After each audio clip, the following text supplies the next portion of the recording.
I gotta say that also brings a good point where we can talk about positive point scoring.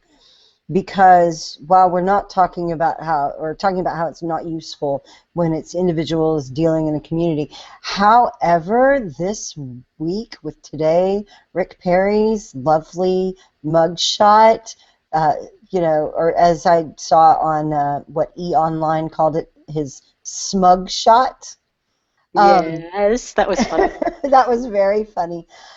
There's an opportunity for some serious point scoring based on the nature of this story, in which there is a hyper-political office in Texas that the leader of which was running around drinking and was arrested for DWI and was asked not only by the governor but by plenty of people working with her in law enforcement capacity, etc., asked to step down and wouldn't, and Perry withheld funds and vetoed funds to support that office based on leadership that it was under, and that told her that if she left, that unless she left, he would veto their funds.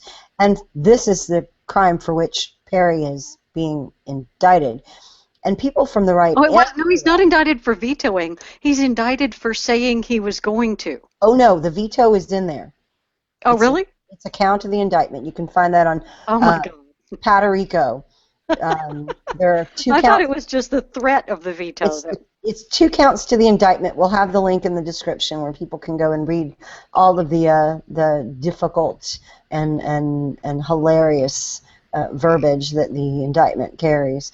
But he was indicted, and he went today for his mugshot, for his processing, and immediately conservatives across the internet started taking good advantage of that, putting his mugshot up against the drunk DA's mugshot and saying Rick Perry won. And then Tony Katz did this great Governor Mugshot Challenge or something like that. Yeah, it was a hashtag. Let me see if I can find it.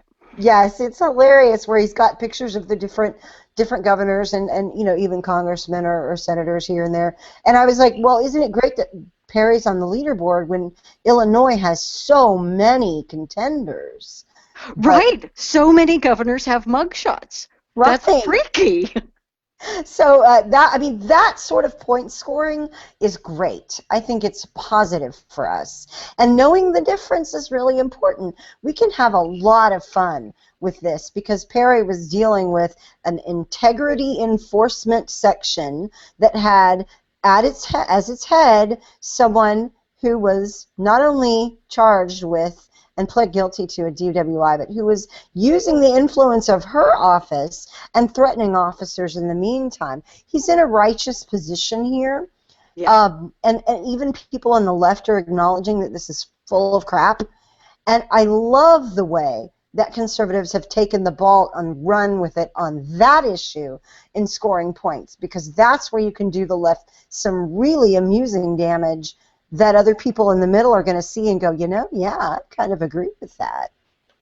Because they're the ones that are abusing the office of prosecutor by bringing this indictment, and she was abusing the office of DA when she was arrested by threatening, call Greg because Greg will get me out of it. And they said, when one of them said, you've been arrested for DUI, and her response was, well, that's your problem. And that's a direct threat against the law enforcement officers. Basically, she was saying, yeah, you're going to get in trouble for this because don't you know who I am, and all of that crap. And I do like the fact that we're turning it back on them, and if we play this right, we can turn it back on the Democrats and expose a real problem that they've been able to get away with for far too long, because they've actually been pretty successful at using lawsuits and the threat of lawsuits to intimidate and cause our good people to back down and to cause our good people to walk away in shame. And what Tony Katz's Twitter hashtag game accomplished for us is it shows us how many politicians, primarily on the left, get indicted and then continue to run for office. They absolutely do not accept the premise that being indicted is a problem for your political career.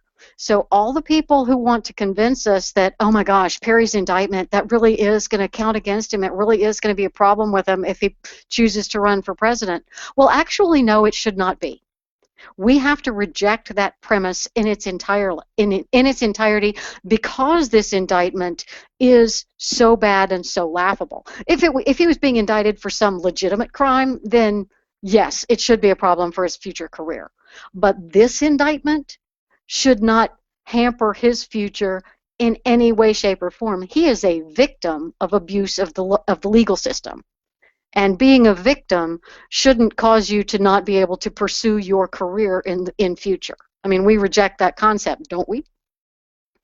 And I think if we approach this right, and so far it seems like we have been approaching this with the right kind of deft touch, as far as letting it be moderately amusing, kind of making fun, but at the same time making the point that this is a serious miscarriage of justice on the part of the Travis County District Attorney's Office.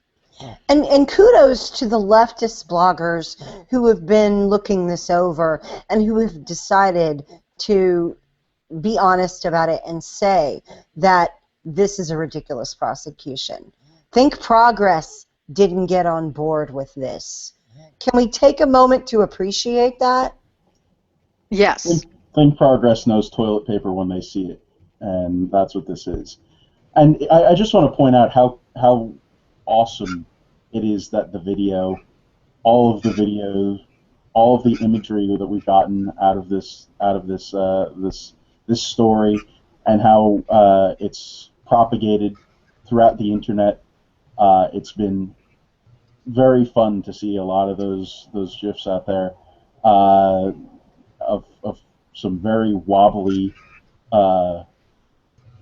Texas Democrats. Those some very interesting stuff going on there, and it's been fun.